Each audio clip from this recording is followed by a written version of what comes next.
Bizlarda hech qanday ogohlantirishsiz tibbiyot bo'limidan nima kadrlar bo'limidan kadrimiz bordida sizlar bo'shaysizlar. Bu glavvrachni Jo'rayevni buyrug'i dedi.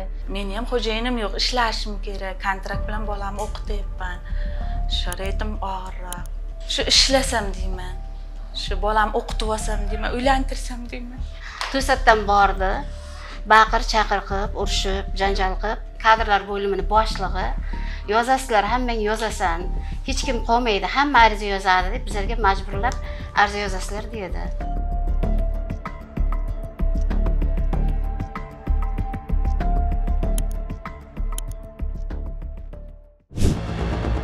Payariq tuman tibbiyot birlashmasida nafaqa yoshiga yetgan hamshiralar ommaviy ravishda ishdan bo'shatilgani haqida murojaatlar kelishmoqda.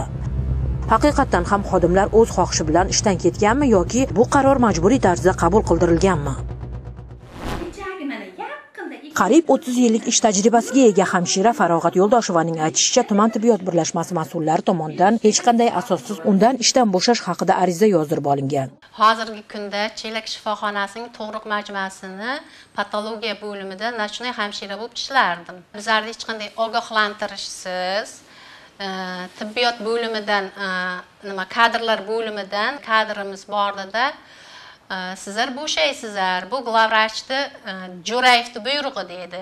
Mana yanvarda otpuska bo'lsam, mana fevralda ishlaganman. Oilaviy sharoitim og'ir, ishlashim kerakligini aytib rahbariyat qabulida ham bo'ldim. Lekin bizni hech kim eshitmadi deydi ko'p yillar davomida bemorlar sog'ligi yo'lida mehnat qilgan hamshira. 50% bor-ku, oyligimizga mana shunday pulimizga qo'shilgan ekan. Bu narsani bizlar hayotimda ko'rmaganman. Men aytdim, men oilaviy sharoitim shunday dedim. Meni boquvchim dedim. Yo'q dedim, sharoitim og'ir. Mana ikkita nima mana oyoqlarimda yemirilish ketyapti. Bular davolatib yuribman dedim. Yo'q, baribir qo'ymaydi opa sizni ishlashga dedi. Keyin majburlatdi, yozmasangiz bo'lmaydi dedi. Glavvrach men dedi, hech kimga buyruq bermaganman, nimaga yozasiz arizani deb javob berdi menga. Yo'q, hech qanday yordam beraman degan yo'q. Yo ishingizga tiklayman ham degan yo'q glavvrach. Zamon o'z saytiga murojaat qilgan hamshiraning so'zlariga ko'ra, shunday holatga tushgan hamshiralar soni juda ko'p. Men bularni harakatini asossiz deb hisoblayman. Chunki bular hech qanday qonun darajasida ish ko'rgan yo'q. Bular bizlarga buyruq ko'rsatish kerak edi. Mana shu buyruqqa asosan sizlar ishdan bo'shaysizlar deyish kerak edi.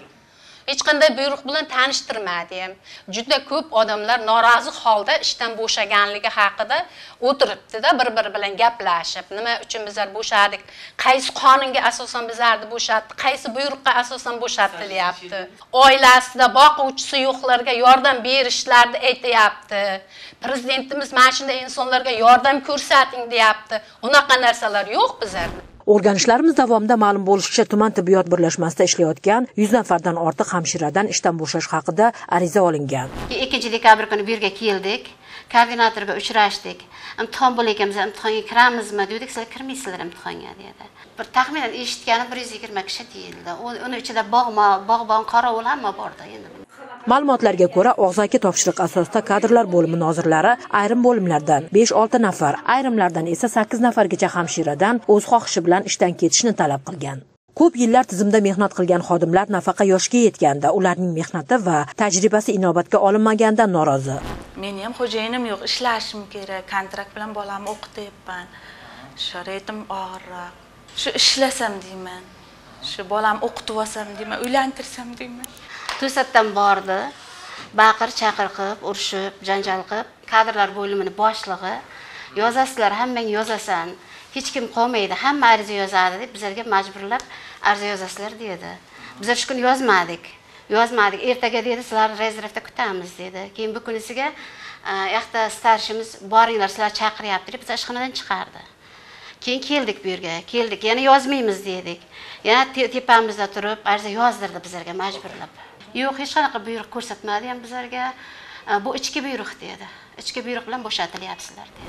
Ayrim murojaat mualliflarining aytishicha, ishdan bo'shashga rozilik bergan xodimlarga pul to'lab berilishi va'da qilingan. Biroq ariza yozilgandan so'ng bu va'dalar bajarilmagan.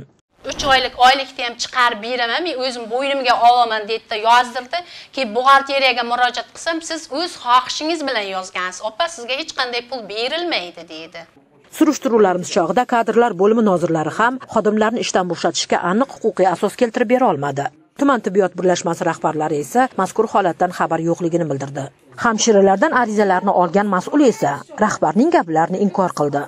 Glavvrachimizni oldiga ham kirib, anaqa qilyapmiz, arizani kirib qo'l qo'ydirgizyapman Jo'rayevga kirib, mana shunaqa bo'lyapti, o'z xohishi bilan yozib beryapti arizani deb.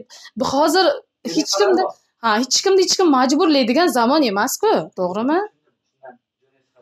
Arizaga qo'l qo'yib beradi, glavvrachim. Endi yangi pilot tumanga o'tayotganligi uchun xodimlarimiz kompyuterni bilishi kerak, demetda ishlashi kerak, elektron tizimga o'tishimiz kerak-da.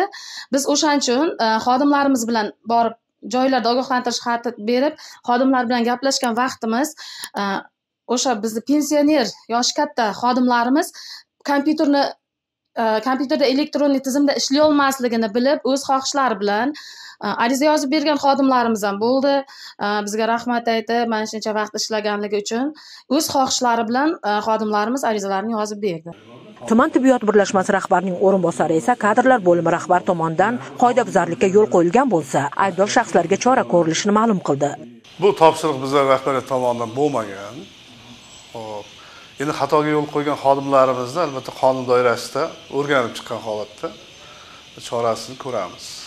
Vaziyat keskinlashgandan so'ng holatni o'rganish uchun viloyat sog'liqni saqlash boshqarmasining mas'ul xodimlari ham hududga yetib keldi. Uzoq muhokamalardan so'ng ishdan bo'shatilgan har bir hamshiraga qo'shimcha haq to'lab berilishi ma'lum qilindi. Endilikda haqli savol tug'iladi. Agar tibbiyot birlashmasida 100 nafardan ortiq hamshiradan ishdan bo'shash haqida ariza olingan bo'lsa, qanday qilib bu holatdan rahbariyatning xabari bo'lmasligi mumkin?